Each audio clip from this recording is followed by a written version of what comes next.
Important point.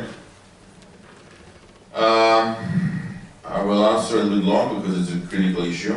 I think we have three different problems that we are facing. First, it's our fault and needs to explain better what we are doing. There's no question our strategic vision, our long-term orientation is great, but without people buying in, this is not the work. And this is the challenge for us. We need to make better communication. And by the way, in 21st century, the communication will become more and more critical for a network. You cannot just do anything successfully without getting all this your feedback of network, how network reacting, what you're doing. And this needs to be improved, and we need to be working hard to improving this. The second problem, if you're today in a survival situation and you're thinking about how you can find the food for your family, and somebody coming and saying, I will build a school, or I'll build a cable car. It's a very open debate in the villages around the Tatev monastery.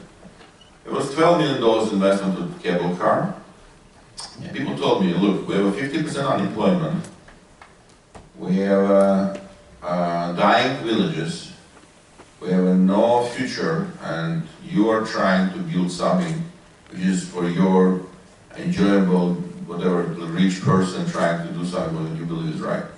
Give us $1 million each village and we'll get repairing, we'll do electricity, water, and this will be nice for us and we'll be thankful for you forever. And they sound very right, because they can see the problem today, we don't have a gas, we don't have a water. I said, no, it's not right, let's trust me, what we'll do will be more sustainable, and will be more long-term oriented. The time we came to Tatev was 4,000 people, like a couple of people coming to the Tatev because of the very difficult accessibility. It was very difficult to get the buses to go to this place. The stories was in go, and 6 months was closed, shut down everything. Now, when 132,000 people last year went to Tatev by ropeway only, plus around 50,000 people went without ropeway, people see no changes for them, it's everything the same. The only difference is that 20 bed and breakfast hotels was open, not by us, by them. And 6 restaurants was open in the area. And the souvenir sales went up for a couple of $100,000 because they never saw $10,000. And this is one kind of flow for which they now getting sustainable revenue, not because of Ruben or Veronica, but because they have some tourist flow.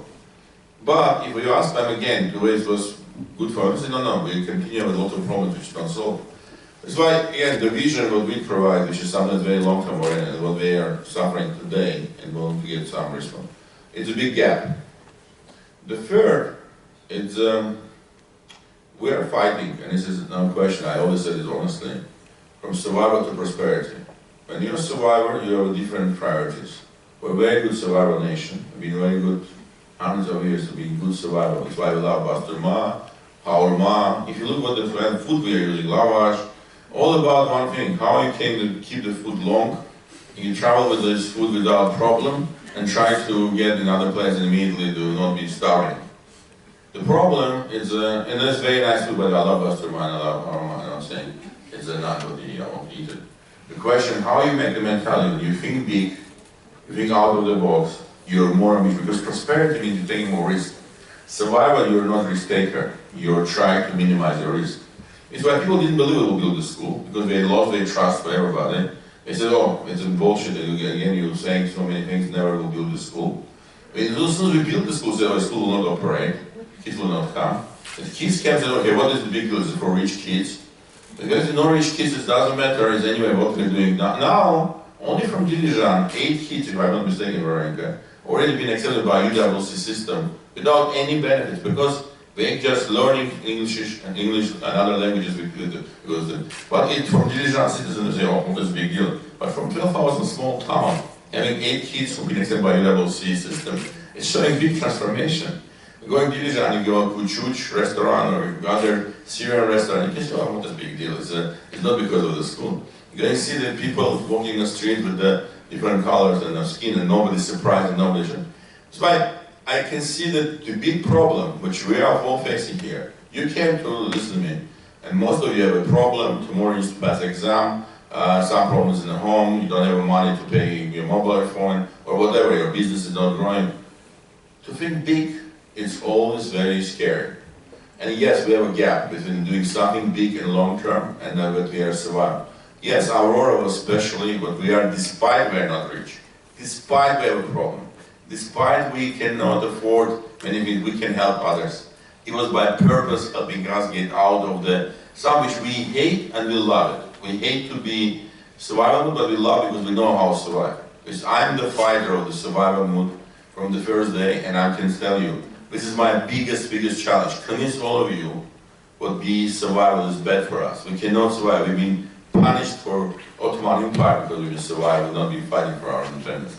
So I am the strong fighter to ever say we need to try to do our best to get this prosperity. Okay, thank you.